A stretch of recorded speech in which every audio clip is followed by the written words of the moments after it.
নমস্কার বন্ধুরা, সবাইকে আমার ব্লগে অনেক স্বাগত। আশা করি আপনারা সবাই অনেক অনেক অনেক ভালো আছেন। আপনাদের আশীর্বাদে আমিও ভালো আছি। প্রথমেই জানাই শুভ বিজয়ার প্রীতি ও শুভেচ্ছা ছোটদের জন্য এবং বড়দের আমার তরফ থেকে প্রণাম জানাচ্ছি। সবাই খুব খুব ভালো থাকবেন এবং সবাই খুব ভালোভাবে সামনে কালী পুজো আসছে, আরও কালী পুজো কাটাবেন। তো আজকে চলে এসেছি আর একটি নতুন ব্লগ নিয়ে।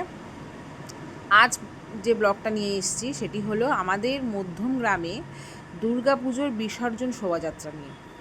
তো এই সময় মনটা অত্যন্ত খারাপ থাকে, তার মধ্যেও মাকে যখন বরণ করে সবাই প্রত্যেক পাড়া বা পুজো প্যান্ডেল থেকে মাকে নিয়ে যখন বিসর্জনের উদ্দেশ্যে রওনা হয়, তখন অনেক প্যান্ডেল, অনেক পাড়ার তরফ থেকে সবাই আসে। অনেক পুজোর প্যান্ডেলের সবার যেসব পাড়াগুলো থাকে সেই সব পাড়া থেকে অনেকেই আসে এবং সবাই খুব আনন্দ করতে করতে মাকে বিসর্জনের দিকে নিয়ে যায়। তো এই সময় মনটা খারাপ থাকলেও তাও কিছু করার নেই। তো আর এই সময় আর কোন কোন পুজো প্যান্ডেল নিয়ে যায় সব কিছুই ভিডিওর মাধ্যমে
এই পুজো প্যান্ডেলটায় একটি ডিজে সেট করেছিল।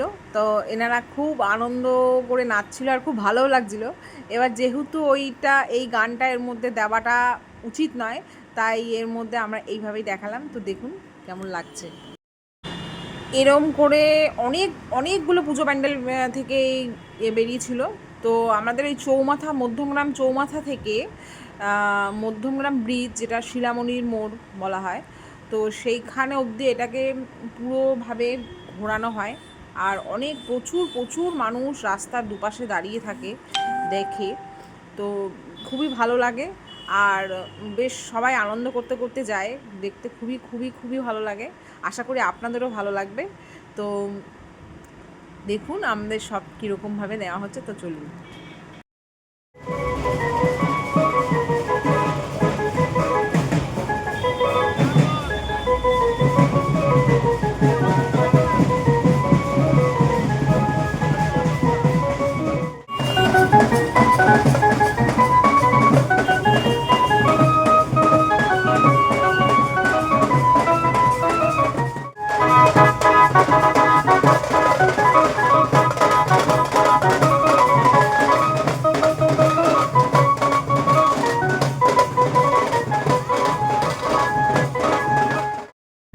আজকে এটুকুই দেখাতে পারলাম। তো মধ্যমগ্রামের দুর্গাপূজার বিসর্জন শোভাযাত্রাটা আপনাদের কেমন লাগলো অতি অবশ্যই কমেন্ট করে জানানোর অনুরোধ রইল। তো আজকের ভিডিওটা যদি আপনাদের ভালো লেগে থাকে অবশ্যই একটি লাইক করবেন, একটু কমেন্ট করবেন। তো আপনারা খুব খুব ভালো থাকবেন, সুস্থ থাকবেন এবং খুব ভালো, সামনে কালী পুজো আসছে, খুব খুব আনন্দ করবেন। তো আজকের মতো টাটা। সবাই খুব ভালো থাকবেন, সুস্থ থাকবেন।